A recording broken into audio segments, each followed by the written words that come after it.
Engineered in the heart of the pearl, one face, four perspectives. Embracing a hip, urban, and dynamic community. Keeping dibs on the constantly evolving African scene. Fanning the hottest talent in Uganda and beyond. Inspiring beautiful minds across the world. Literally changing the game on television. This is XXL TV Show Season 4. Go big or go home. Otherwise, be inspired.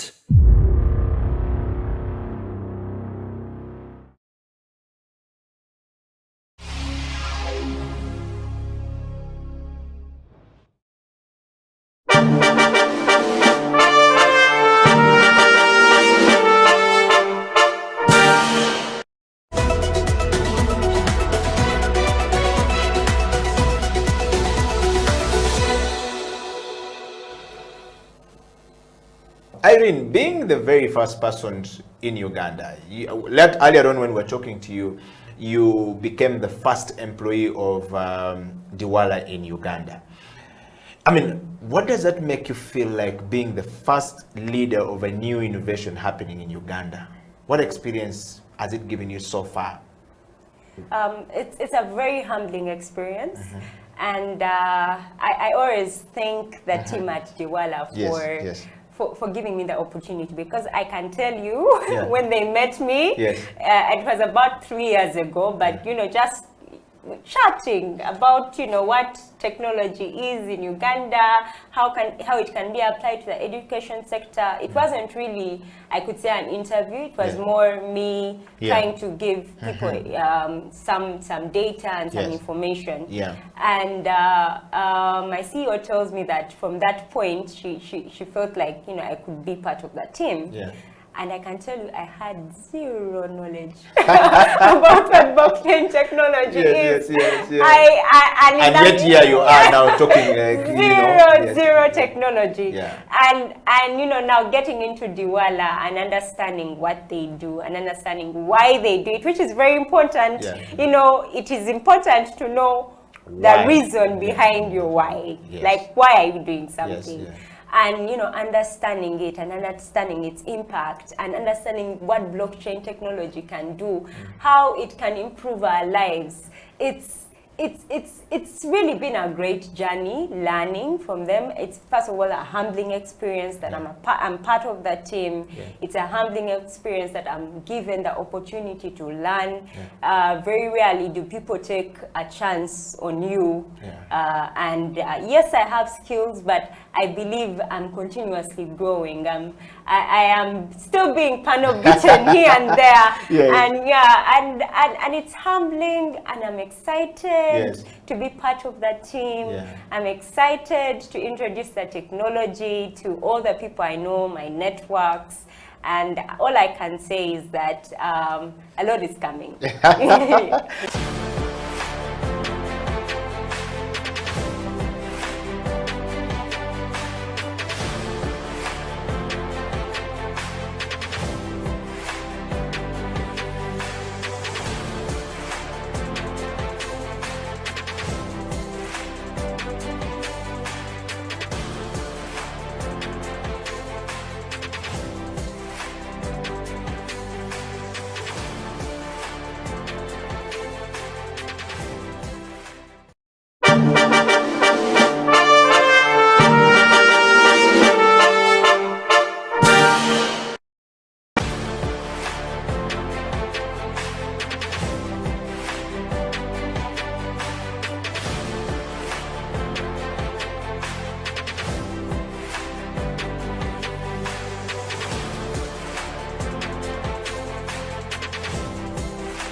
It is a CEO Bench. My name is Eddie Okela on this particular day of the week or the month or the year, depending on which part of the world you're actually watching this program from.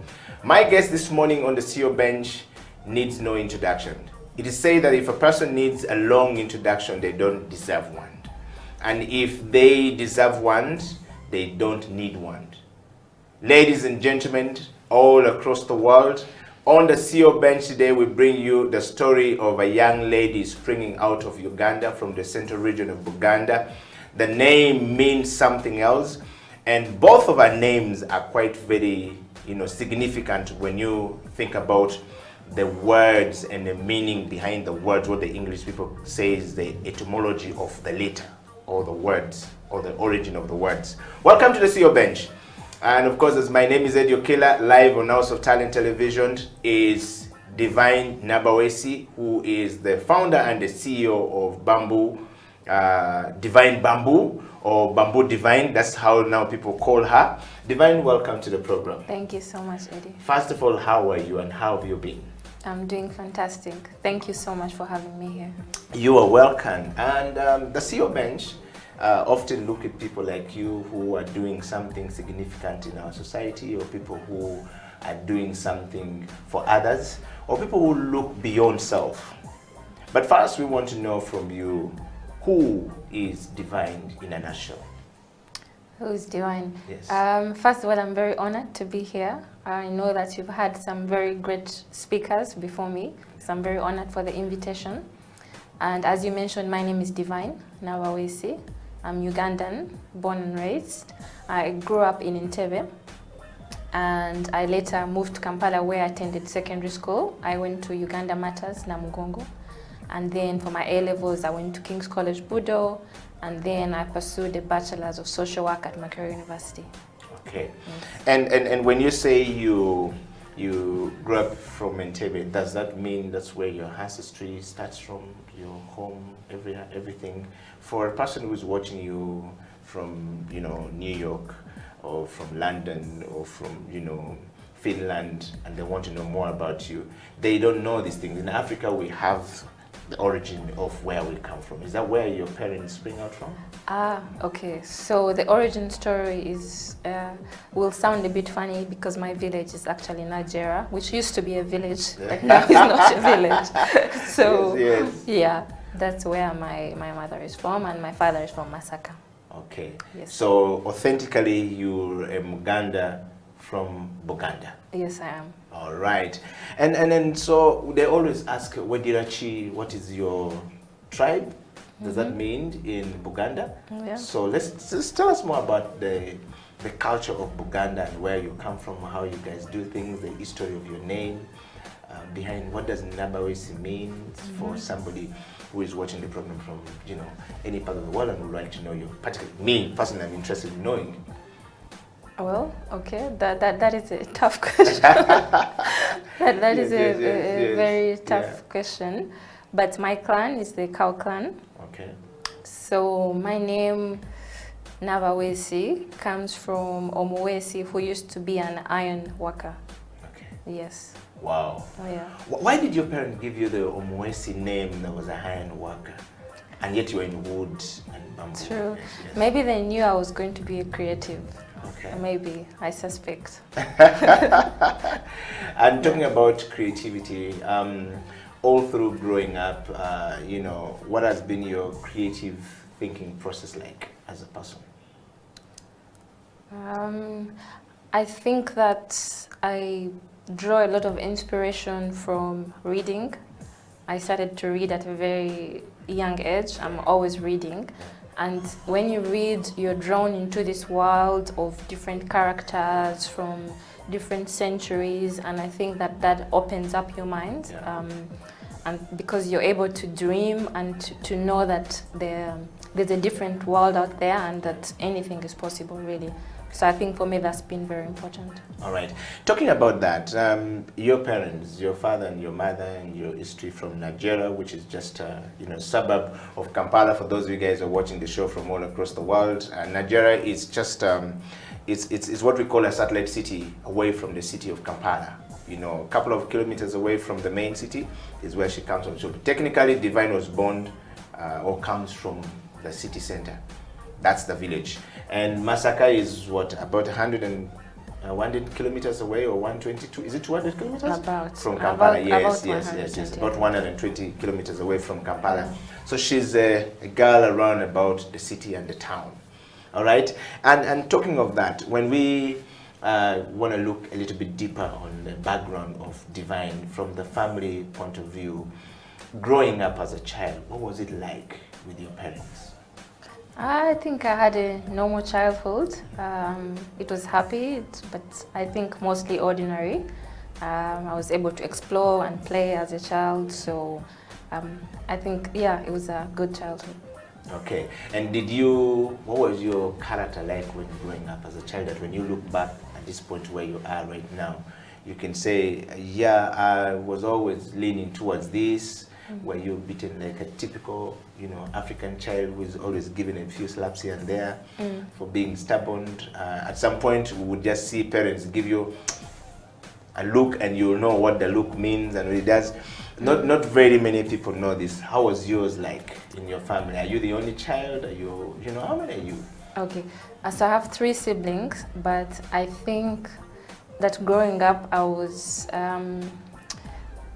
a good student, what some call teacher's pet. Yes. So I was very good. Yes. I did my homework on time. Yes. I was excelling. So I think I always survived the caning because of that. Yeah. I was a good student. I also loved nature.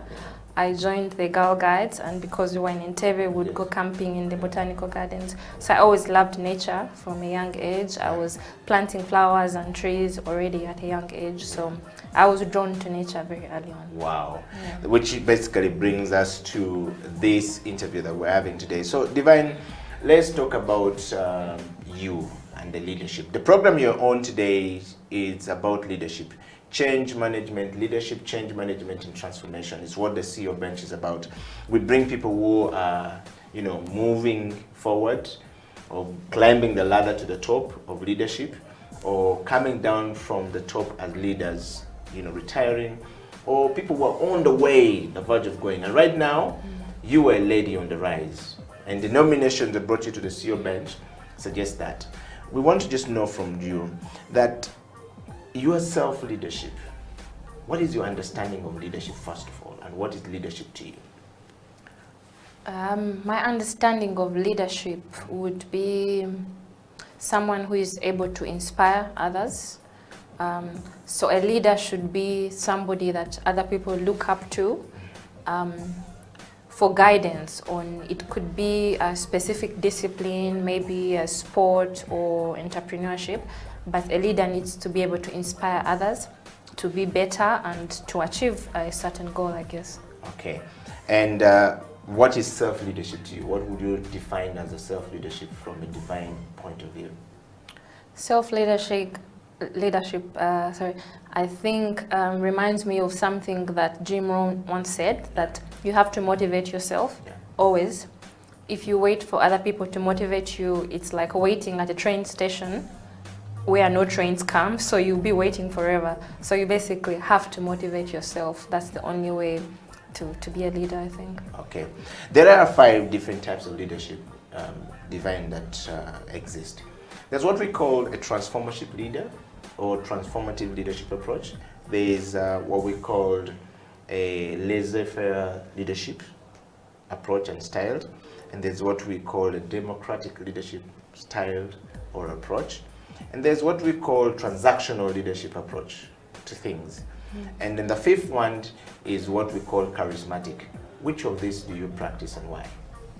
Interesting, because I feel like there's maybe one missing. Yes. And I would call it collaborative leadership. Yeah. Yes, because I don't think that in any organization or country or any setting that just one person has all the answers. Yeah. So I believe that it's always a team effort, whether it's a family or in a company. Yeah. So I think my style of leadership is collaborative. Okay. Yes. All right. And that said, Divine, just as we take a break from this, we want to take a break, but when we come back, we want to focus a little bit more about knowing you and, why you do what you do.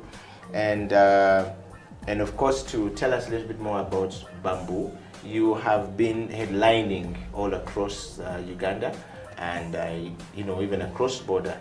about bamboo planting. And we all grew up knowing that bamboo was a tree you can find at home. We played under, we picked the leaves. It was used for buildings, it was used for building shades, houses in Africa. And at some point it died. It started dying away. It wasn't now the main thing like eucalyptus used to be, the bamboo used to be. No. But you are in this space back. Why bamboo, by the way? Why bamboo? Yes. Why not bamboo? Should I answer now or after the break? Yeah, sure. No, answer that one. Why bamboo? Bamboo is a miracle plant. It's a magical plant. I first fell in love with bamboo, first of all, because it's a beautiful plant. Yeah. Have you been in a bamboo forest? Yes. Where? No, not really a forest per se. I would call it a bamboo plant. Yeah. Yes, just a smaller place which is not really a forest. Well, we'll say 1 acre is not a forest, 2 acres, 3 acres is not a forest. Okay. Yes, I went to one which used to supply the buildings, the places that build places for recreation in Kampala, yes. Okay. So they're the biggest, largest place for production of bamboo. Okay. Yeah. So yeah, that was my first introduction to bamboo, that it's just a beautiful, magical plant. When you're in the bamboo forest, the way it looks, the way the wind blows through the leaves, it's just magical. Okay. So that was my first introduction. I fell in love with how it looks. And then as I got to study it more, I found out it's even more miraculous, because from just this one plant, you have over 1,600 uses. So it's a plant that the Chinese have a poem which talks about bamboo, that you can wake up, a man wakes up in a bamboo house, because bamboo is used for construction. You can sleep in bamboo bed sheets, in a bamboo bed. You can eat bamboo. You can use it for paper. You can use it for so many things. So it's a really magical plant in terms of development. Yeah. And so for a country like Uganda, we can really benefit from bamboo. Wow. Yeah. Divine, we're going to take a break, and when we come back, we will be focusing more on your work at Divine Bamboo, and you know what you're doing right now, why you're doing what you're doing, and the leadership in that space, the change and management of change in that space, as well as the transformation. This is the CEO Bench. We'll be right back after the break.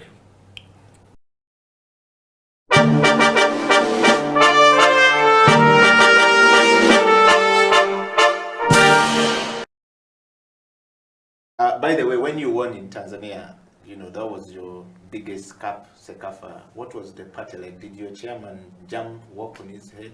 What was going on? The chairman was very excited. I had not heard. What happened in the board? We want to know. Yes, first of all, some of the board members flew in to watch the game. Okay. The chairman could not fly in because of the schedule, but I was on call from the semi-final stage. He would call me all the time. Do you need anything? We're happy. He was very excited. I had never had a chairman CEO conversation this long with him. It was the first time. Yes. And everybody that is connected to Express was really, really happy. I mean, we beat Yanga in the semi-final. Then we beat Nyasabules from Malawi, the champions of Malawi. And everybody was really, really excited. My family was very excited.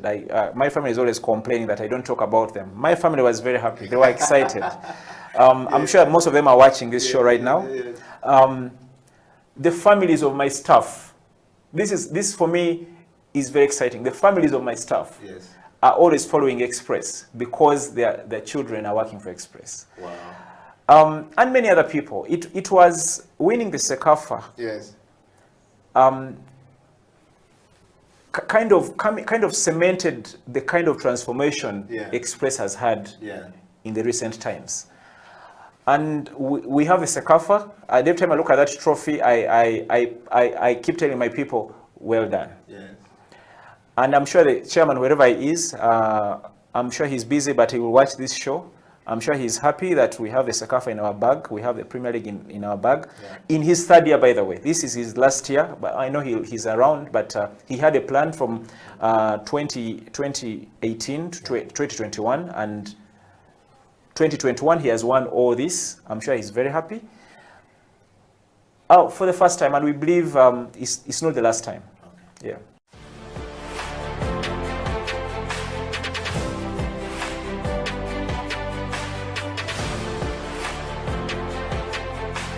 who is deeply rooted into planting bamboo for a cause. Divine Nabawesi is the founder and the CEO of Divine Bamboo, a limited company, but for a cause, if I get it right. Divine, welcome back to the program. Thank you. Divine, we're talking about bamboo and your life at bamboo and the things and why bamboo and why you picked bamboo. I want to take you straight to this question that I usually ask. In today's rapidly changing world, learning to design our organization to read the turbulences that are brought about by the advent of COVID-19, for example, creatively is quite critical to our existence going forward. And leadership plays at the core of this every time we think about it. You are thinking creatively in the space of I need to plant bamboo. We're talking about climate change at the moment, and it's a turbulence that is coming with it, forcing us to do many things that are not right. I want to take you back to that point. Why did you pick yourself and give yourself, and rather gave yourself the meaning and appointed yourself to start doing bamboo of all the things that you've talked about? Why? Why? That's a very interesting question, Eddie, but I actually think it's the other way around. Yes. I don't think I chose bamboo. I think bamboo chose me. I think bamboo chose me because I really feel like it's my life's calling, my life's work to do this. Yeah. And so it was a natural progression because I already love nature, I love trees, and the more I started to learn about bamboo, I saw how much potential it has, not only for climate change, but like for rural development, for youth empowerment, for women economic empowerment. So there's so much potential there. I had no choice but to start engaging with the bamboo industry. Okay. And initially you were in the construction business before, if we follow you well. And why the switch? Why the switch? I think... What sparked the switch? I think it's related to something we were talking about in the break. Yeah. That a lot of times we do work that we don't have passion for. And so I felt like that wasn't my calling. I wasn't really happy doing that, being in the real estate sector. So I wanted to do something that, that would make my heart happy, while at the same time contributing to social and environmental good. Okay. Yeah. And so let's talk about the Divine Bamboo. When you started the organization, you said you felt like it was a calling for you to go into it. But what is really the real story behind the call, and what is Divine Bamboo in a nutshell? Okay. So Divine Bamboo is an innovative forestry and energy company. It's a Ugandan company. And our mission is to stop deforestation in Uganda. We do that through the promotion of bamboo as a sustainable alternative to cutting down traditional hardwoods. So that was my motivation really, because Uganda is losing so much tree cover. We are losing so much forest because mainly of the need to cook. So because of fuel wood in the form of charcoal and firewood, a lot of people don't have a choice but to go to the forest and cut down trees. Yeah. And so we wanted to provide an alternative to that. Okay. Yeah. And so when you started to provide an alternative to this, how has this been received by the people that you're talking to?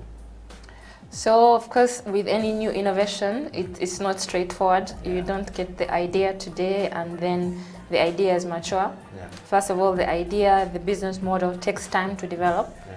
And in the same way, the audience, the customers also need time to adapt to the new products and like the new plant in this case. So it's a gradual process, but I would say that we are seeing very positive change. Okay. Uganda is predominantly a country that uses, or Africa for that matter, a continent that predominantly uses wood as a cooking fuel. For many, livelihood depends on it, and therefore we are cutting trees because of this. Has been a long journey of us using charcoal for eternity. I mean, at home you're using charcoal. Now we've seen the new gas you know, feel coming in for cooking, but not everyone can afford. And the mindset behind cutting the trees and the economy around it is also heavy. There's a lot of money into the charcoal business, which is cutting down the trees, burning the charcoal and selling it. And a lot of the stories we've seen how trees in Uganda are disappearing because Kenya is demanding a lot of charcoal coming from Uganda. And our neighbors, and so is Rwanda. How are you dealing with this challenge of people still believing that this is where our economic livelihood spring out from, and yet you're telling us not to cut the trees? I mean, since you started this campaign and this organization to sort of like educate us and change our perspective and take us back to the dangers that faces us from a climate change perspective, how has the journey been like, and how are you dealing with the perception and the mindset of these people? So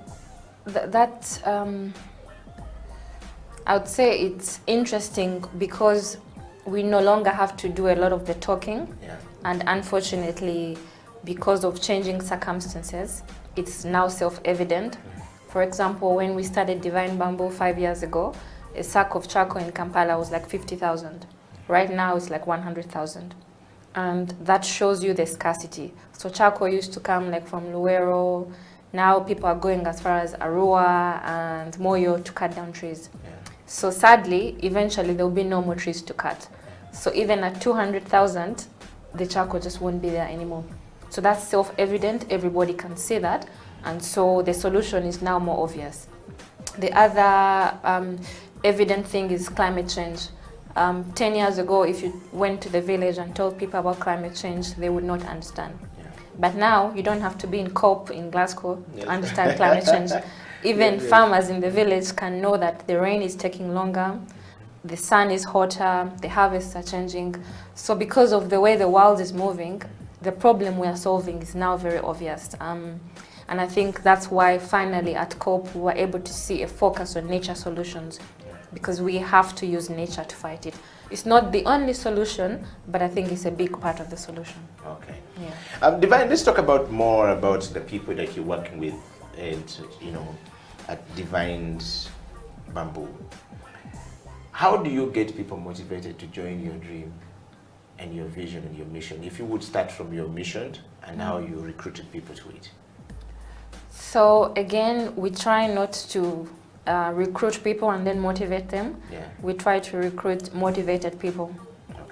Yeah, because we would like to have a team which is already motivated in solving the problems of climate change, of deforestation, of youth empowerment. So once somebody already has that as a foundation, it's then easy to bring them on to the team and to inculcate in them what our values and mission are. Okay. Yes. I'm talking of the youth empowerment just before we take another break, if you'll break that more. Everybody is talking about youth employment, youth empowerment, youth employment, but we don't tend to get the substance coming out of it or the impact of it coming out.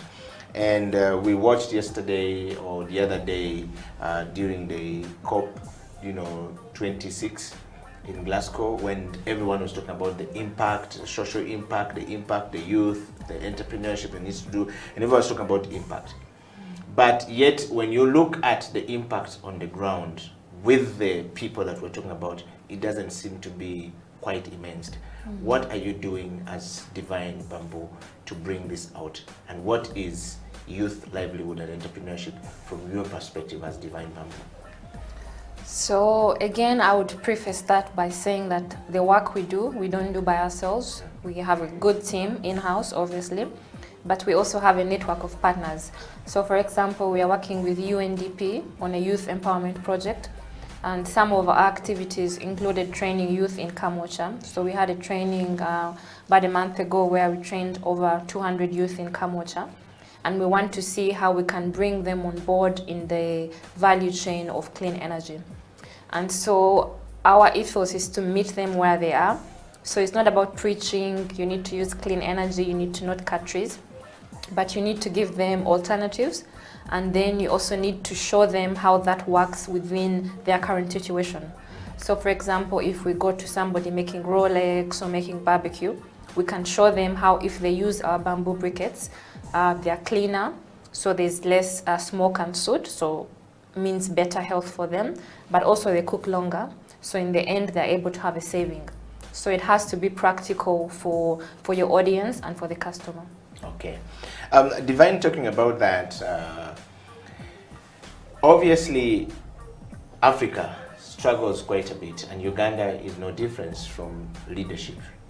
Mentorship, management, and leadership is not quite easy, and the young people of today are not finding it easier compared to the baby boomers, and then the what I would say, our fathers. They had a certain level of mentorship. The ones that came after that stopped the process. The ones that are supposed to be mentoring, those we're calling millennial today, or Zenzi, are not even trying it. What are you doing with Divine Bamboo from a leadership perspective to get this youth that you're training in any of these areas to actually know that leadership is a very key component of them, succeeding in life? I actually have a different take on that. Yeah. Today, more than any other time in human history, there are more opportunities than have ever been there. Yeah. There's so much information in books, on the internet, and so I actually feel that young people today have more resources than ever before. You can go on Twitter and learn from the best minds possible without paying anything, both globally and even locally here. Like, for example, what Robert Kabushenga is doing with his 360 Mentor. Yeah. He's having incredible people there. You can access it for free. So I think that the opportunities today are greater than ever. But yeah, so what we are doing is we have internship programs. So we have internship programs where we bring on the youth and we teach them how we are working and how they can maybe be a part of the organization. Okay. Yeah. When you talk about this, Divine, it's a good point, and I would like to agree with you. But I want to just take you a little bit back to, one thing is telling them this is what you need to do, or this is how we need to go. The other thing is holding their hand to go with them to reach there. How are we doing this at Divine Bamboo? Because you fairly deal with a young generation motivated by your work, they're training the younger people. What is their response toward your call, and how are you dealing with it, holding the hand to move them forward? The response is very good. We have a lot of engagement on our social media channels, but I think the biggest one, like I mentioned, is the internship program, where they actually come and join the company, and for a few months, maybe 3 or 4 months, they get to work with us. And through that program, we've actually got, I think right now, like 4 current employees who came through that program. So I think that would be our biggest engagement, on top of the outreach that we do, like in Kamocha, where we had the training to show them how to use briquettes in their existing businesses. Wow. We're talking to Divine Nabawesi, who is the founder and the CEO of Divine Bamboo, an organization that has focused itself in planting bamboo and making sure that we actually have clean energy coming up from that space.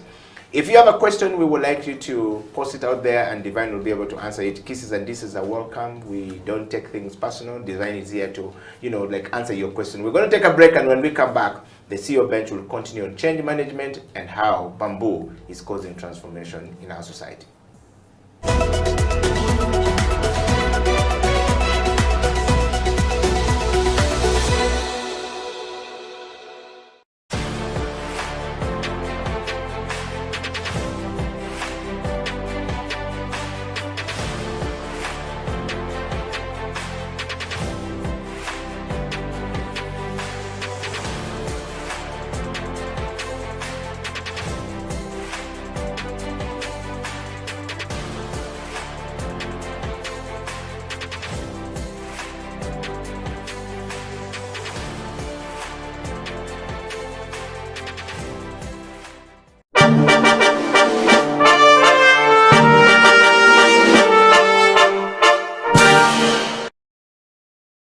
What is leadership to you, JP?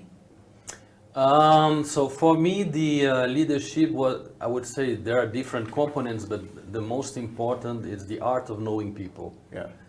how you know your clients, how you know your associates, your colleagues, and all the different stakeholders that are part of the business, how you know your bosses, your investors, how you know the key people that bring you business, the key relationship you must have in the market in order to make sure that thing goes smooth.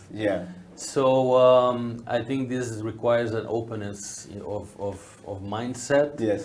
And I would say that for me, the fact again that I have two cultures, I live in different places, it helps a lot. You find similarities, of course. If I see how Ugandans are and how Brazilians are, they are not totally alike, but there are a lot of similarities. If I see how a French person is, or a German, or an American, they are very different.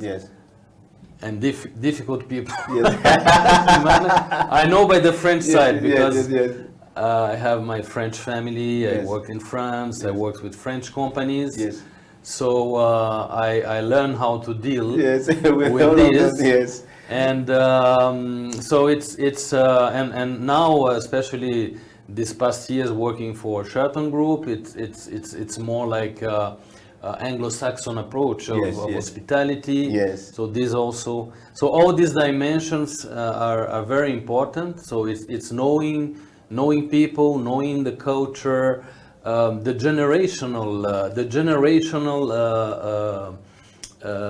different generations you deal with. It's a very important. It became more and more because the gap between generations have changed. I would say, or I mean. People that analyze the market trends, how things go. Before, a generation gap will be 10 years. Now it's shorter.